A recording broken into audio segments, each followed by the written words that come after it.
Hey, c'est François et bienvenue dans cette nouvelle vidéo en direct de Lviv qui se trouve à l'ouest de l'Ukraine. Alors, Lviv, c'est une ville qui est presque méconnue, presque inconnue en Europe de l'Ouest. Quand on dit Lviv en France, quand je dis à mes amis que je pars à Lviv, etc., personne ne sait où se trouve Lviv. Quand on entend parler de l'Ukraine, on a plus l'habitude d'entendre parler de, par exemple, je sais pas, Kiev, peut-être Odessa, mais personne ne connaît vraiment Lviv qui est en Ukraine. Et c'est dommage parce que Lviv, c'est vraiment un joyau de l'Ukraine. Pour moi, c'est une des plus belles villes d'Ukraine. Mais malheureusement, l'Ukraine et surtout en France, il y a pas mal de clichés qui entourent l'Ukraine, des clichés qui sont pour la plupart très négatifs. Quand on entend parler d'Ukraine, bien souvent on a tendance à dire qu'on pense que l'Ukraine c'est quoi? C'est la vodka, c'est des Lada, etc. Mais tout ça c'est vraiment loin de la vérité parce que l'Ukraine c'est un pays très riche avec une histoire très riche et surtout là où je me trouve aujourd'hui, Lviv, c'est aussi une ville très riche avec une histoire elle aussi très riche et c'est pourquoi aujourd'hui j'ai décidé de te montrer Lviv à travers ces lieux historiques, à travers l'histoire de cette très belle ville de Lviv. Et pour te montrer ça, on va pas faire ça n'importe comment, on va faire ça en trottinette. T'es prêt? Alors c'est parti. Donc là tu vois absolument rien, mais sur mon écran on voit qu'il y a quelques trottinettes qui se trouvent pas loin. Et moi ce que je propose c'est d'aller chercher la trottinette et de faire un petit tour de la ville, pardon, j'ai du mal, pas de la Lviv, pour te montrer finalement que Lviv c'est une ville absolument magnifique malgré la mauvaise réputation qu'a l'Ukraine. Bon là on se trouve en plein centre-ville et tu vois qu'il y a un mélange un peu d'architecture parce que d'un côté tu vois c'est plus austro-hongrois polonais et de l'autre côté en face t'as un beau building soviétique, t'as quelques touristes aussi, quelques pigeons. Et je vois qu'il y a deux trottinettes devant moi, donc ce que je propose c'est d'aller prendre les trottinettes parce que ça ira beaucoup plus vite. Alors laquelle a le plus de batterie, on va voir ça tout de suite. Ça commence mal, ça fonctionne pas, je vais essayer l'autre. J'arrive pas à désactiver les scooters. Bon du coup pas de bol, les trottinettes que je voulais prendre ne fonctionnent pas, mais c'est pas grave parce qu'on se trouve dans le centre et justement on se trouve juste devant l'endroit où je voulais commencer cette vidéo, l'endroit le plus important pour Lviv, pour la ville de Lviv, parce que c'est l'endroit où a été fondé, enfin plutôt c'est la statue de la personne qui a fondé Lviv. Derrière moi se trouve le fondateur de Lviv qui s'appelle ici Karol Danilo, ou alors on pourrait appeler aussi le roi Daniel, le roi Danilo, qui a fondé Lviv en 1250 pour honorer son fils qui s'appelait Lev. Lev dans les langues slaves ça veut dire lion. Et du coup c'est pour ça que cette ville s'appelle Lviv qui veut dire aussi lion. Et à l'époque c'est Lviv il l'avait appelé Lev Orad. Gorad, ça veut dire tout simplement Lviv, son nom, la ville du lion. Donc voilà, on se trouve dans Lyon mais en Ukraine. Et moi, ce que je propose, c'est d'aller en plein centre, parce que là, on va aller voir quelque chose qui fait partie vraiment aussi de l'histoire de Lviv. C'est qu'une fois que Lviv a été fondée, donc la Lviv a été pas mal envahie, notamment par les Mongols, a été complètement détruite et reconstruite plusieurs fois. Et ensuite, Lviv est devenue polonaise. Et c'est pourquoi aujourd'hui, maintenant, je vais t'emmener devant un peu le symbole polonais de Lviv. Et là, je me trouve en plein centre, et tu vois qu'ici, tout est confiné. Enfin, les magasins, on peut seulement les restaurants fonctionnent, mais à prendre dehors, à emporter. Mais il y a ici, tout le monde est dehors, tout le monde...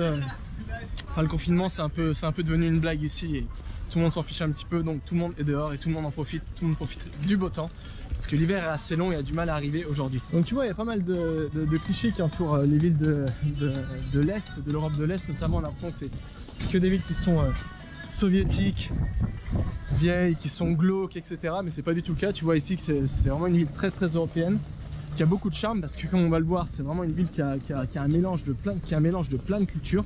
D'ailleurs cette ville, pour la petite anecdote, elle a changé plusieurs fois de nom. Donc c'était Lviv, ensuite ça a été Lvov en polonais, ensuite ça a été Lemberg durant l'empire austro-hongrois, ensuite ça a été Lvov quand c'était l'Union soviétique, ça a été Lemberg encore de nouveau quand c'était le Reich allemand, quand c'était les nazis ont occupé la ville. Ensuite c'était Lvov encore pendant l'Union soviétique et désormais c'est Lviv. Donc voilà, c'est une ville qui a énormément d'histoire et cette histoire est représentée par le changement constant de nom qu'a pris cette ville. Tu vois, Lviv c'est une ville qui est connue pour ses cafés, c'est vraiment une ville où tu as plein de cafés différents, pas mal stylés, des cafés, des bars, etc. Donc là c'est en confinement donc tout est en terrasse, donc rien fonctionne à l'intérieur, mais c'est vraiment une ville qui est cool, qui est vraiment relax pour avoir des cafés, prendre un bon café, de bière pour sortir, etc. C'est vraiment une ville, pour moi c'est vraiment une ville romantique, relax, où tu viens un peu une ville lounge, où tu viens pour te reposer, pour lire, pour rencontrer des gens, etc. C'est vraiment une ville qui a énormément de charme. Donc voilà, en 1386, Lviv est passé sous main polonaise et a fait partie tout simplement, est devenue une ville importante du royaume de Pologne. Et notamment, la Pologne a construit pas mal de cathédrales d'églises ici pour représenter l'église catholique, notamment la cathédrale qui se trouve derrière moi, je sais pas si tu vois bien. Donc voilà, pendant des centaines d'années, Lviv faisait partie de la Pologne, donc on parlait polonais. C'était vraiment une ville qui était aussi stratégique parce que tout simplement, ici, tu peux le voir sur la carte qui doit s'afficher. Simplement, Lviv, c'est vraiment une ville qui est placée à un niveau stratégique, c'est-à-dire qui se trouve entre le centre de l'Ukraine et la mer Noire. Donc c'est vraiment un lieu stratégique pour le commerce, pour acheminer pas mal de marchandises de la mer Noire au centre de l'Europe et vice-versa. Donc voilà, c'était vraiment une ville importante pour le commerce. Et donc rapidement, c'est devenu une des villes les plus importantes de Pologne. Là, je me dirige vraiment au plein cœur de Lviv, c'est-à-dire la place Rynok, qui est vraiment le centre central de Lviv. C'est la place la plus importante où il y a pas mal de bars. Et avant, Rynok, tout simplement, c'était un marché parce que Rynek dans les langues slaves, en polonais notamment et en ukrainien et en russe, c'est tout simplement la place, enfin le marché. Donc c'était la place du marché et tu vas comprendre ça tout de suite en voyant la forme de la place. Donc là, encore une fois, tout est confiné. D'habitude, c'est noir de monde ici.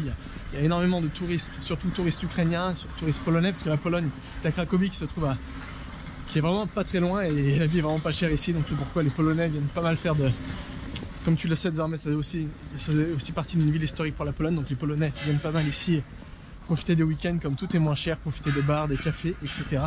Et donc c'est une ville qui est assez touristique, c'est même la ville, selon moi, je crois que c'est la ville la plus touristique, une des villes les plus touristiques d'Ukraine, et pour moi c'est la ville la plus belle d'Ukraine.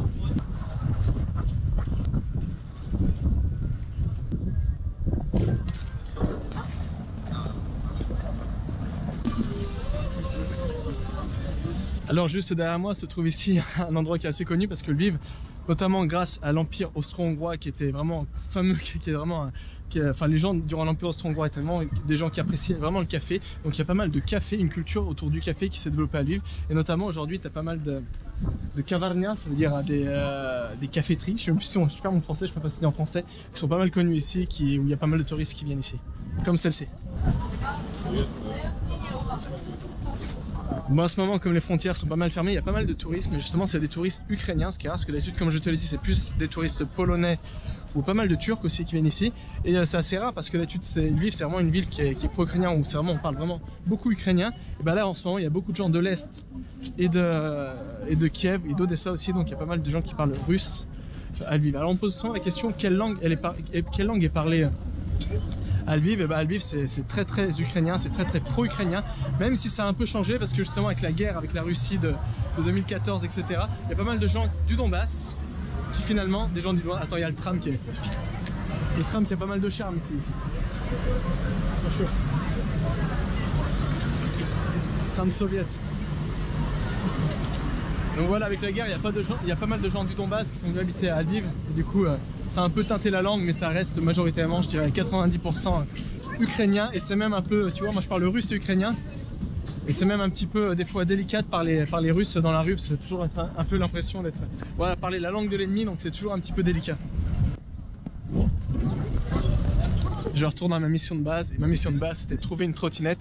Et là, juste en face de moi, j'en vois 3, donc j'espère que soit je suis pas doué, soit elle fonctionnait pas, mais j'espère que je vais réussir à les débloquer. Là, tout ça marche, je sais pas pourquoi, c'est tout comme ça. Quand tu filmes un truc, ça se passe jamais comme prévu. Donc ça fait partie de l'aventure.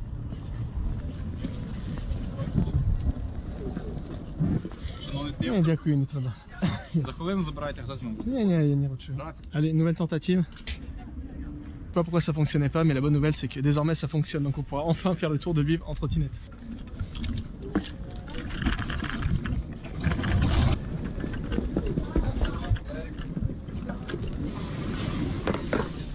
Bon, ici il faut savoir, il n'y a pas de piste cyclable, donc les vélos, les trottinettes, on roule où on peut, et donc on roule sur les trottoirs bien souvent.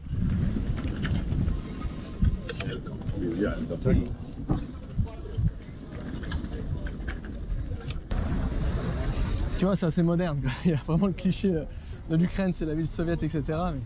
Et ce que j'aime bien ici, c'est que c'est très jeune. Il y a beaucoup de jeunes, donc ça bouge. Et ici, on se sent libre, tu vois. On roule sur les trottoirs, on s'en fout.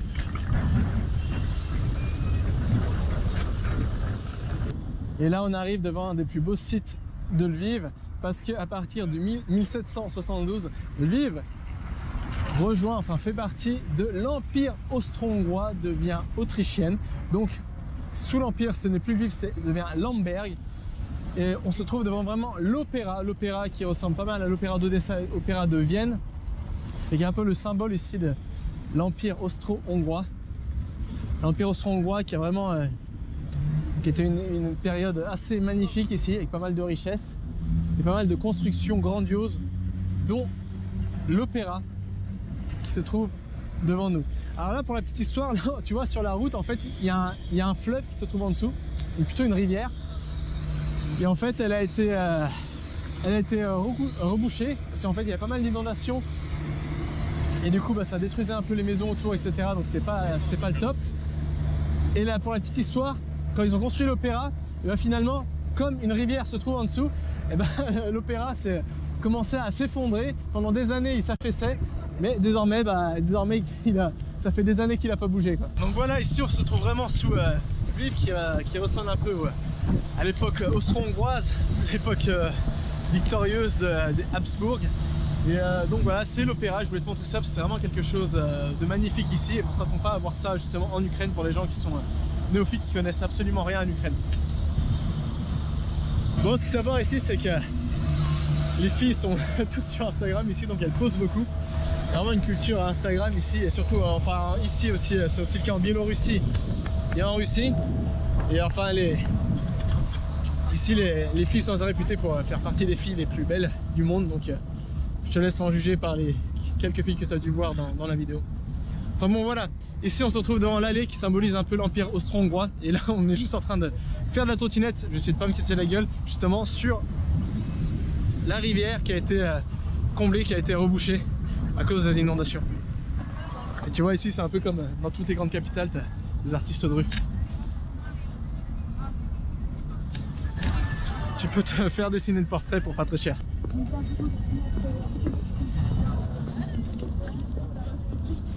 Bon, j'en profite pour faire doucement le tour de la place Rinoc sur les pavés, c'est pas l'idéal.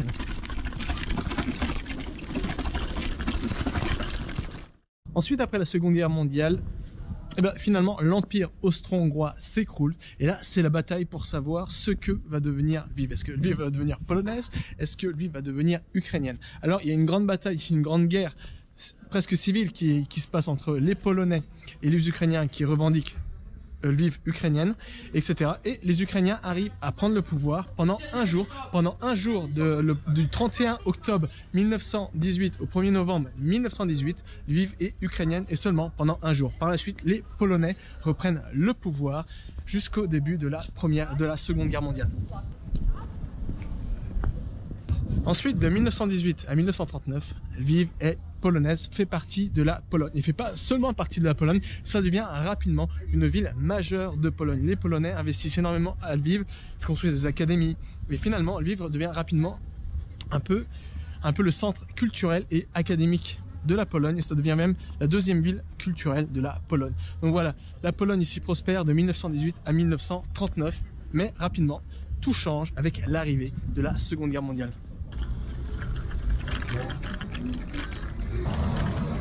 Bon, encore une fois, il n'y a pas beaucoup de tourisme, d'habitude ici c'est blindé.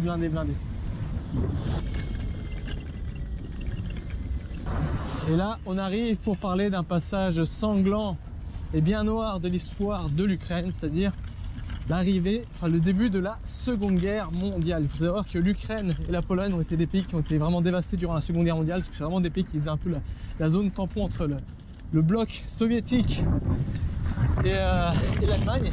C'est pourquoi ça a été énormément sanglant. Alors, avec le début de la Seconde Guerre mondiale, ça veut dire qu'à partir de 1939, les Allemands ont envahi la Pologne, et grâce ou à cause du parc germano-soviétique, ça veut dire que les soviétiques en ont profité pour récupérer la ville de Lviv, et Lviv est rapidement devenu soviétique, sous la joug soviétique, mais pas vraiment le soviétique pur et dur totalitaire, le soviétisme de Staline. Et ça a été vraiment une époque vraiment très très noire, de 39 à 41. Pourquoi? Parce que la plupart des personnes ukrainiennes, nationalistes ukrainiens qui parlaient ukrainien, donc étaient dissidents par rapport à l'Union, qui ne voulaient pas l'Union soviétique, étaient dissidents, étaient contre l'Union soviétique. Donc la plupart ont été torturés, mis en prison, expulsés dans des camps comme en Sibérie, dans les goulags, etc. Et la plupart sont passés par la prison qui se trouve devant moi. La prison que tu vois ici, qui est tout simplement l'ancienne prison du NKVD. NKVD qui est l'ancêtre du KGB, donc les services, les services d'ordre de l'Union soviétique, de Staline. Et ici, dans les caves, il s'est passé des trucs pas mal glauques. Donc là, il faut savoir qu'au début, c'était une prison polonaise. Ensuite, il y a une prison hongroise. Ensuite, ça a été une prison soviétique. Ensuite, ça a été une prison nazie pour les dissidents, enfin pour les ceux qui étaient contre les nazis, etc. Donc vraiment, ici, c'est vraiment une histoire très glauque. Il s'est passé extrêmement de choses très glauques.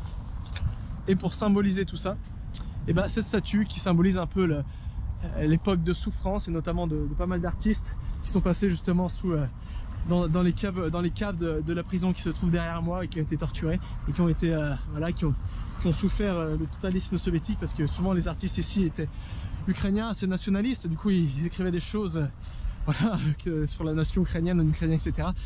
Et donc ils étaient assez dissidents de l'Union soviétique et donc ça plaisait pas trop, donc c'est pourquoi ils ont été soit torturés, soit expulsés.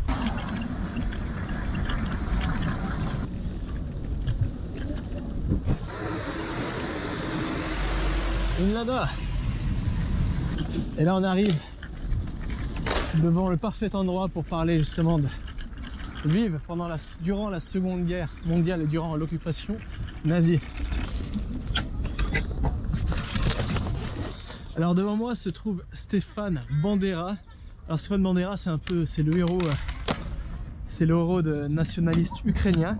En fait ici après l'occupation des soviétiques, quand les nazis se sont emparés de Lviv, du coup qui s'appelait Lvov durant l'Union soviétique, finalement les nationalistes ukrainiens qui avaient beaucoup subi la joug de l'Union soviétique, justement, qui a été torturée justement dans les prisons qu'on vient de voir, les prisons du NKVD, etc. Donc il y a eu toute une mouvance nationaliste, dont le leader Stefan Bandera, un des leaders qui se trouve derrière moi. Et finalement, comme ils étaient vraiment contre comme Stefan Bandera était vraiment contre l'Union soviétique qui avait oppressé le peuple ukrainien, et ben finalement il s'est allié avec les nazis par rapport aux idées pour lutter contre l'Union soviétique. Et il y a eu pas mal une histoire très noire aussi, assez controversée ici, du coup alors ce que je n'ai pas parlé ici, c'était aussi à l'époque, c'était une ville qui était énormément de juifs, ici c'était une ville très juive avec la culture yiddish, etc. Et finalement, comme les juifs étaient vus comme faisant partie un peu les alliés les commanditaires de l'Union soviétique, donc du coup il y a eu pas mal de haine contre l'Union soviétique, enfin contre du coup les juifs.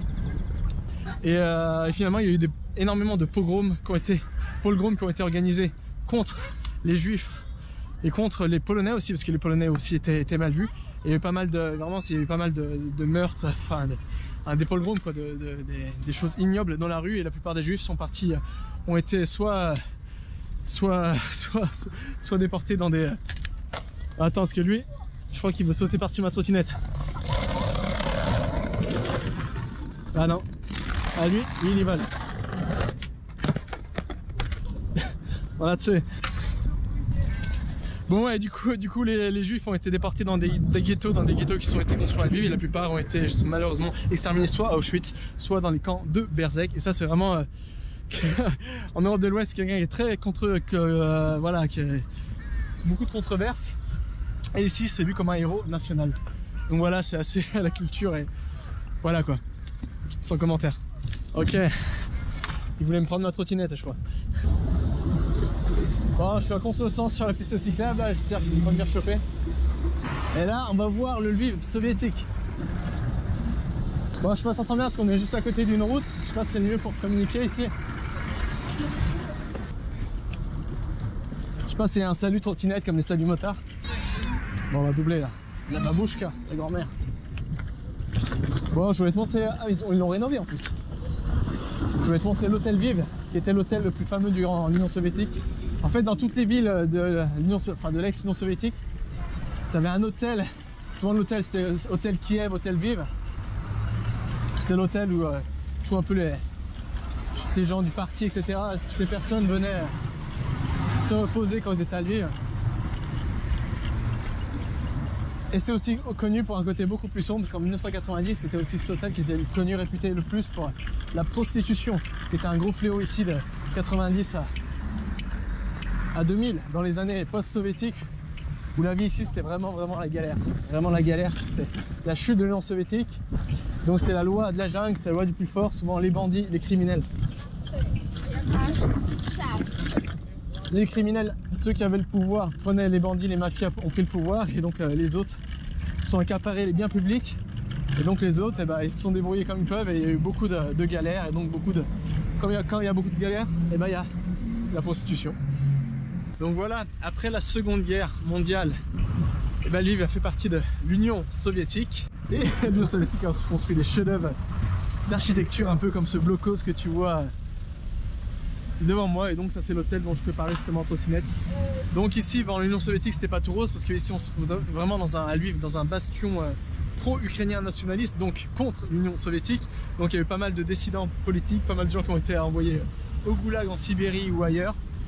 Et il y a pas mal de contre-culture, etc. Surtout dans les années aussi 60, c'est connu un peu comme en France, un peu le mai 68. Ici, il y a toute une génération de hippies qui était un peu pour un modèle de vie différent, etc. Donc voilà, ce que j'aime ici, c'est vraiment un mélange de culture. Comme tu l'as vu ici, on passe vraiment de Lviv ukrainien, Empire austro-hongrois, Pologne, Union soviétique, même la Wehrmacht, l'Allemagne, etc. Donc c'est vraiment une ville qui est riche en histoire. Et moi, ce que je te propose de faire, c'est de continuer notre chemin en trottinette. Bon, on va où ensuite?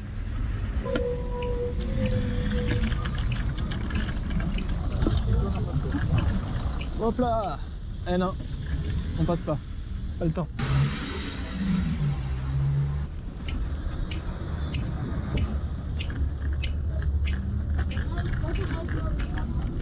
Bon, je suis encore une fois à contresens, mais c'est pas grave. Il n'y a pas trop de lois en Ukraine, et les lois sont pas très bien respectées.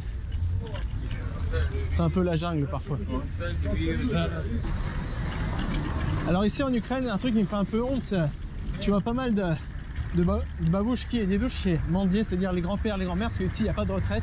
Le problème c'est que souvent des gens qui avaient des bons postes durant l'Union soviétique, et du coup malheureusement se retrouvent à la rue avec une toute petite retraite qui ne suffit pas.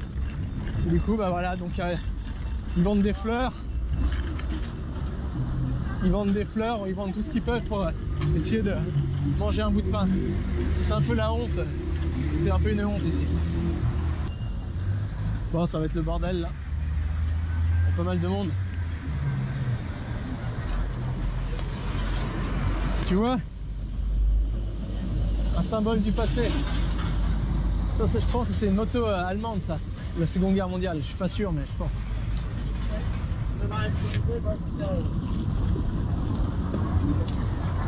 Et c'est reparti. Alors tu vois ici, il y a pas mal de monde qui fait la queue devant le McDo. En fait ici, le McDo c'est vraiment quelque chose qui est...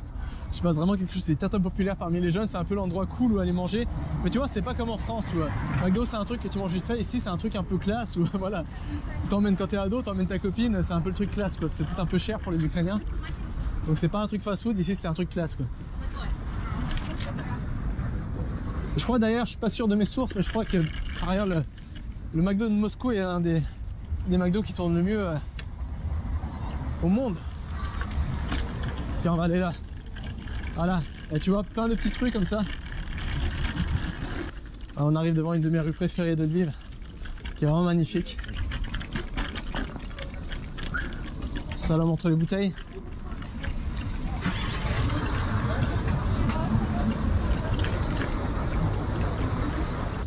Bon, encore une fois, on va prendre la piste cyclable à contresens. Et ici, on s'approche de l'université de Lviv, donc il y a pas mal de jeunes, pas mal d'étudiants. Bon, attends, je vais en profiter pour... Je suis vraiment en mode guide touristique. Ici, c'est un peu la... J'en profite pour commencer le passage là. C'est un peu l'endroit où les étudiants sortent. C'est vraiment sympa ici, tu vois. T'as pas mal de restaurants, de bars. C'est sympa. C'est un bon endroit pour sortir. Alors, faut savoir qu'ici, les soirées sont Beaucoup de Français sont un peu déçus parce que les soirées sont pas ouf. Ça ferme assez tôt ici en fait, à 10 h tout est fermé, même hors Covid. Enfin, contrairement à ce qu'on pense, l'Ukraine, enfin surtout à Lviv, après c'est différent parce que c'est assez conservateur ici. Et contrairement à ce qu'on pense, c'est pas, enfin surtout Lviv, c'est pas, c'est une ville qui est cool pour avoir des cafés, pour lire, pour rencontrer des gens, pour rigoler, etc. Mais c'est pas une ville de grosses soirées qui durent jusqu'à 6 h du matin. Faut plus aller à Kiev pour ça. C'est plus une ville un peu lounge, j'aime bien expliquer comme ça, une ville romantique, lounge, tu es avec ta copine, tu bois des cafés, tu vas au resto, etc. Ça se prête plus à l'atmosphère romantique, un peu conservateur, lounge, classe même, un peu classe de vivre. D'ailleurs, beaucoup de gens viennent ici pour en couple, justement pour se reposer, pour aller au resto, etc. quand c'est pas cher. Vraiment pour avoir un week-end romantique. On appelle ça le petit Paris. Hop là. Et là on arrive devant l'université. Voilà, à cause du Covid, rien ne fonctionne vraiment. Mais... alors là c'est un beau parc. Parc Ivano Franka. Ivano Franka, tu vas le voir apparaître bientôt. C'est le personnage qui est ici, qui est vraiment un héros de l'Ukraine. C'est un nationaliste, un grand poète et grand écrivain. Un des premiers à vraiment utiliser la langue ukrainienne. Donc c'est vraiment le symbole ici. Le symbole quoi. Donc ensuite, de 1991 à nos jours, l'Ukraine est indépendante. C'est un pays qui est très jeune parce qu'officiellement, l'Ukraine est née en 1991, donc c'est un pays qui a qui a fêté ses 20 ans. Et donc voilà, c'est un pays assez récent. Alors l'époque post-soviétique, comme je l'expliquais un peu tout à l'heure, a été très très difficile ici parce qu'en fait c'est un peu comme partout dans l'ex-Union, les pays de l'ex-Union soviétique. Ça veut dire que bah, la plupart, en fait, comme à la base c'était soviétique communiste, et bah, ça veut dire que les usines, tous les endroits étaient liés à l'État, étaient des lieux communs, appartenaient à tout le monde. Alors, bien sûr, il y avait des, enfin, etc., il y avait des gens qui avaient plus de pouvoir que d'autres. Mais le problème, c'est que quand l'Union soviétique s'est écroulée, ça veut dire que bah, les usines, tout ça, ça appartenait plus à personne. Et bien souvent, et bah, ce sont les bandits, les mafias qui ont pris le pouvoir avec les armes, bien souvent avec la violence, qui ont récupéré les usines. Et c'est pourquoi tu vois aujourd'hui plein de oligarques de partout. En fait, c'est les gens à l'époque, dans les années 90, qui sont appropriés les biens de l'État soviétique. Et c'est pourquoi ils sont devenus multimilliardaires, etc. Donc c'est pour ça, de 90 à même à 2005, que je dirais, c'est très très délicat de vivre en Ukraine. C'était assez compliqué parce que l'économie était vraiment basse. Il y avait pas mal de vols, c'est vraiment l'époque de... voilà, il y a pas mal de bandits, de mafia, c'est vraiment un peu comme les clichés que tu vois des pays de l'Est, que tu vois bien souvent dans les films, par exemple les films américains. C'était vraiment une vie très difficile, très pauvre. Les gens ont pas mal galéré, c'est pourquoi il y a encore un ressenti par rapport à cette génération, les gens qui ont eu 20 ans dans les années 90, donc les gens qui sont sortis des études, etc. et qui ont pas mal galéré parce qu'ils sont tombés sur un marché, il n'y avait pas de boulot, il n'y a rien, c'est vraiment la misère, c'était la loi de la jungle. Il y a encore cette mentalité un peu, tu ressens un peu chez les gens une certaine dureté, une amertume par rapport à la vie, une amertume plutôt par rapport à la vie, et c'est compréhensible parce que vraiment de 90 à 2000 c'était pas vraiment, c'était très très difficile, mais les choses ont changé et maintenant c'est extrêmement plaisant de vivre en Ukraine, tellement plaisant qu'il y a pas mal d'étrangers justement en ce moment à cause notamment du confinement super strict en Europe de l'Ouest. Il y a pas mal par exemple de Français et d'autres étrangers qui sont venus en Ukraine parce où il y a beaucoup moins de restrictions et finalement bah, les libertés individuelles sont pas mal respectées. Donc ça devient de plus en plus touristique et comme tu l'as vu, c'est vraiment une ville qui a vraiment du charme, avec un passé historique très très fort, et surtout c'est une ville qui a énormément de potentiel. Comme je le dis souvent, moi je pense qu'un peu Lviv ça va devenir le Cracovie. Le Cracovie, si tu connais en Pologne, qui s'est vraiment développé parce qu'avec les fonds européens, etc. Il n'y a pas eu malheureusement les fonds européens, ça fait pas partie de l'Europe, l'Ukraine. Et c'est pour ça s'est extrêmement bien développé très rapidement, et je pense qu'il y a énormément de potentiel pour Lviv. C'est vraiment une ville qui dans 10 ans va vraiment exploser quoi. Et moi, ce que je te propose, c'est de continuer notre petite balade. Alors, il y a beaucoup de parcs ici qui ont été construits surtout durant l'Empire austro-hongrois, qui était assez friand de parcs. Donc souvent, les Polonais ont construit les églises ici. Et les Autrichiens, l'Empire austro-hongrois, ont construit des parcs, et il y a vraiment des beaux parcs ici. Ça fait du bien parce que le seul problème de cette ville, souvent, c'est qu'il n'y a pas d'eau. Donc les parcs, ça permet d'avoir un peu de verdure et se rafraîchir les idées. Quand tu vois en Ukraine, les routes sont pas très bien entretenues, même dans les parcs. Parce qu'il reste quand même pas mal de corruption ici.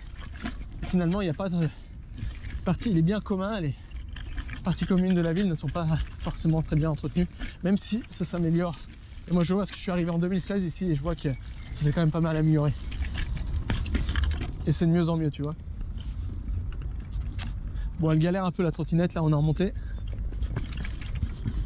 Hop là, il se prendre un pigeon. Bon, je crois que je vais finir à pied. Hop là. Elle galère la trottinette.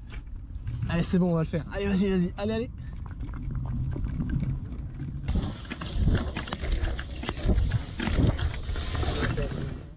Donc voilà, c'est tout pour cette visite en trottinette de Lviv. J'espère que tu as apprécié cette petite balade sous l'angle de l'histoire de Lviv. Le but de cette vidéo, c'est de montrer finalement que l'Europe de l'Est, il y a pas mal de clichés négatifs qui entourent l'Europe de l'Est. Et ces clichés, finalement, ne sont pas forcément vrais. Et c'est vraiment ça le but de cette vidéo, c'était de te montrer une ville qui est très très peu connue à l'ouest, c'est-à-dire Lviv. Pourtant, une ville qui est très riche en histoire et une ville qui a énormément de potentiel. Je crois vraiment que cette ville, dans un futur très proche, c'est vraiment une ville qui a un énorme potentiel. C'est pourquoi j'ai vraiment voulu faire cette vidéo, parce que j'en avais marre qu'à chaque fois que je dise je vais en Ukraine, je vis à moitié en Ukraine, etc. On me pose des questions à chaque fois, on me dit mais pourquoi, qu'est-ce que tu fais là-bas, t'es fou, c'est dangereux, il y a la guerre et tout.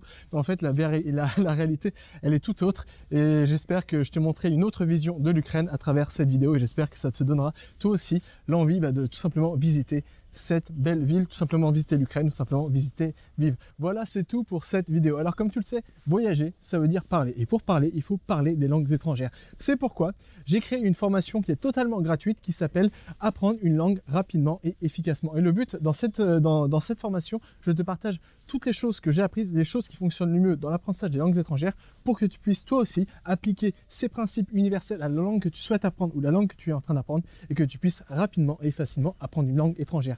Tout se trouve dans le premier lien se trouvant dans la description de cette vidéo. Voilà, c'est tout pour cette vidéo et nous on se retrouve pour une nouvelle aventure. Papa.